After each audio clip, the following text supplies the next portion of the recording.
Hello, I'm Hushi Talks, and I'm here to do yet another one of these Hushi Talks. Today I'm going to talk about something that bothers me a lot, which is the incredible amount of not only ridiculous prejudice against anything remotely mature content in either comics or art or anything like creatively, but also the completely unethical conflation and association of any of these things with legality. Most civilized countries don't have a legal foot to stand on if they want to just punish something for being adult content. It is part of artistic and creative expression, and otherwise we have it frittered down into a bunch of restrictive themes that are not going to allow any artist to push any limits whatsoever. It has often been said that artists see basically into the future. They are always far ahead of their time, the greatest artists. Michelangelo famously refused to censor his own paintings, and of course centuries later we went back and restored the original paintings that he had done for the Sistine Chapel, for example, which they had, I'm sure some of you didn't know, covered up over the years because of modesty concerns and ethics and morals. I'm just going to tell you this. Don't ever trust anyone that offers to put up your stuff for free. You should always suspect them at least slightly, because I'm afraid the situation is that no one is that cool with adult content. No one is that enlightened, and it's very, very rare for you to be able to do this without paying someone. Now, there are good places out there, like, for example, nearlyfreespeech.net. It is as inexpensive as it can possibly be, but it is still charging something. It is worth the cost, and it is always worth the cost to go with hosts and supporters that will actually be there for you and fight for you. Most of these motherfuckers, though, they will not. They do not care about you. And it doesn't matter if they're for pay or free. They love. Just look at any of their terms of service or community guidelines or whatever the fuck they're calling it. They will almost always put adult content, pornography, and obscenity in the same paragraph, if not the same sentence. This is so you will conflate them, and because most likely they are conflating them. Obscenity is almost impossible to prove. Obscenity is such a subjective thing.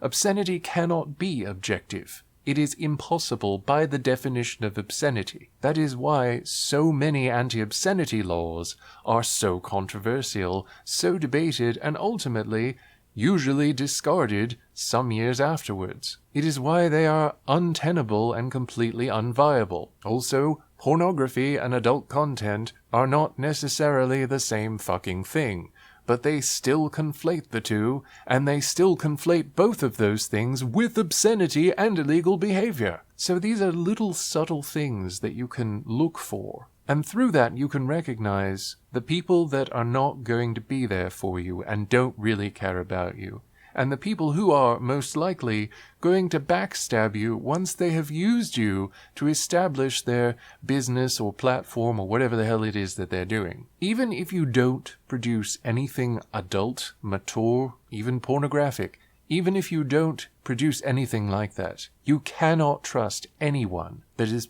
presenting that sort of thing for you, that sort of standard, because they are just waiting for the moment where they can do that to anyone that they don't like or disagree with, even mildly. They want to roll it all up into one and say, well, we can't take the chance. We're more important than you are. And ultimately, when you get right down to it, of course they're going to be selfish. They want to make money off of this. And while initially they may be making money and feeling like comfortable fat cats at first off of your stuff, especially if you're mature-oriented or adult creator, they will quickly start to become even more possessive of their money, all their resources, and not want to part with them, and they definitely won't want to take on anyone that thinks differently than you or them or anybody else, because that will mean they have to spend money to do it. So recognize selfish bullshit where it is. Also, people need to understand the difference between reality and fantasy. between something that happens in this world and actually exists in this world and things that do not and cannot be governed by the laws of this world. It is stupid beyond stupidity to try and apply real-world laws to creative works. If you are drawing a picture, that cannot have real-world laws applied to it. It is a picture. It is a work of fiction. No matter how pleasing it is a pleasing illusion. It has no basis in reality. And you can't go around censoring people's ability to think, even if you disagree with it, and even if it is something depicting something that is illegal or even thought of as immoral in the real world. And I tend to see this a lot, either with religious things or with trying to determine the age of a picture, an imaginary person that doesn't even exist in our world, which I'm sure some people would say about religious subjects. Regardless, whether it is religious subjects, which is something that really cannot have laws of the human mundane world applied to it, or it's just an outright creation and it's not going to matter anyway. Like, if you look at different styles too, these sorts of attitudes are very discriminatory and very oppressive towards certain styles. Look at, for example, the Scooby Gang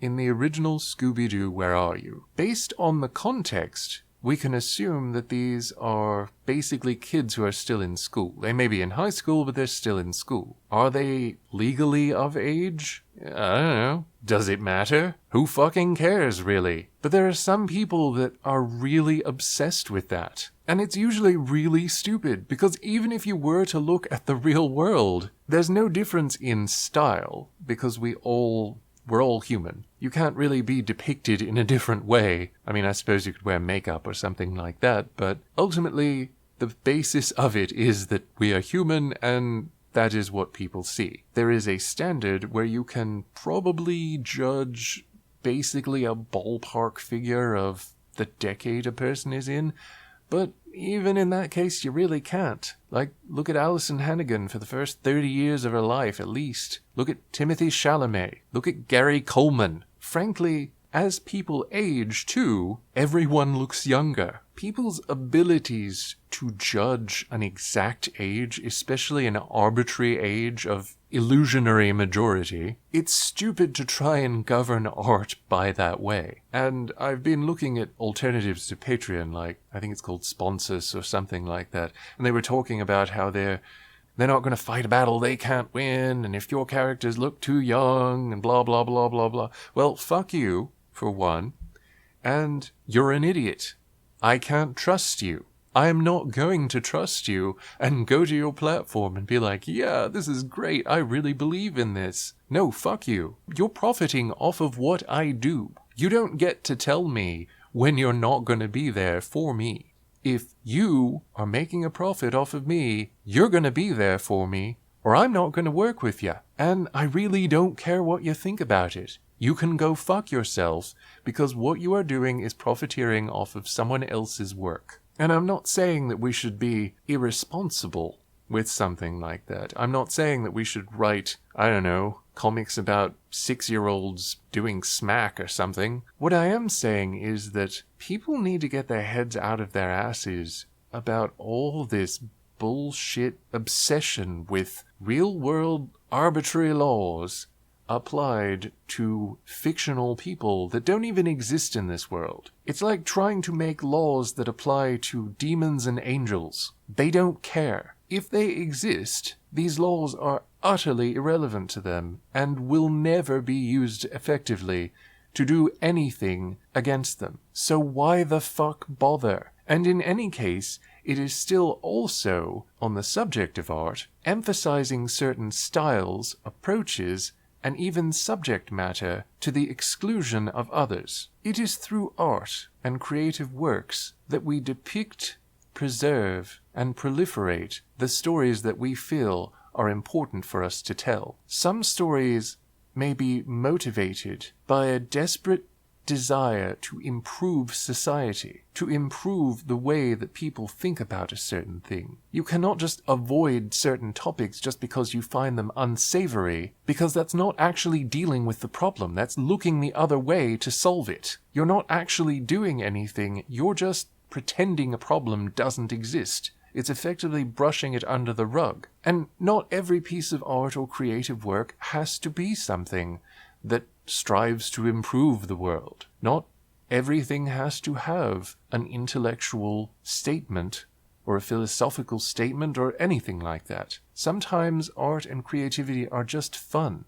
They're just for you to enjoy. But in any case, art is something that enriches culture and society. It brings up humanity. And even if you were to look at it as depicting something you don't like, let's say you don't like lesbians. Well, if people are having fun with this comic about lesbians, what business is it of yours? Why does it affect you at all? Even if you thought that lesbians were the most evil people in the world for going out and, scissoring, what does it actually have any impact in your life that this comic exists? If anything, you should be enthusiastically embracing this comic for existing, because the very worst you can say about it is that, well, at least they're reading comics and not going out and scissoring each other. See, that's the thing.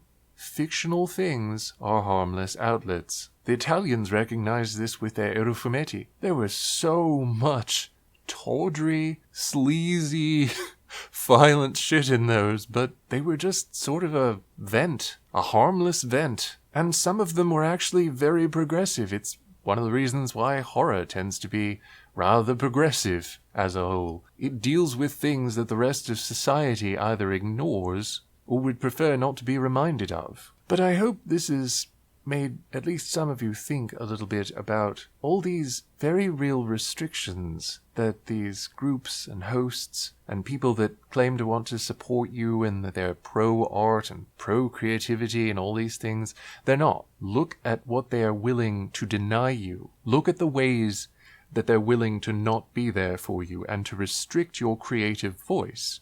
And you will see exactly how much you matter to them. The more they restrict you, and the more they will outright say they're not going to be there for you, the less you can actually trust them. Don't go into an agreement, a situation, least of all a contract with people like this. They will not be there for you. They will not come through for you. And all they are doing is promoting and furthering a toxic mindset and a toxic way of operating, especially professionally, and especially creatively in this world. Fundamentally, the long and short of it is this.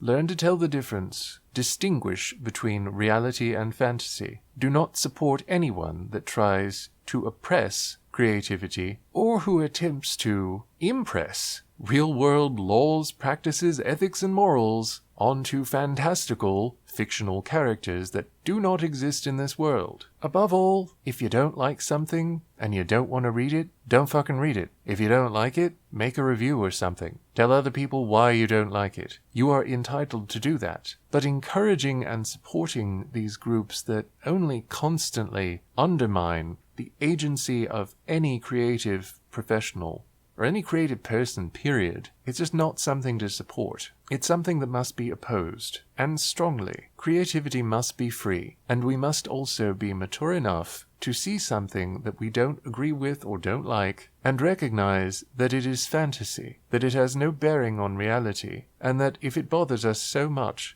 we need not ever have it in our lives, but we do not need to work to stamp it out, because it is another creative voice, regardless of how deep or profound or meaningful it may be. Creativity needs to be unbridled, and it probably never will be. But you need to know, especially if you're a creative person, who you can really trust and who you need to look askance at, and always have a plan for what you're going to do when they inevitably betray you. So I hope this helps some of you. Never take any free lunch for granted, because there's no such thing. See you next time. You're welcome. Bye.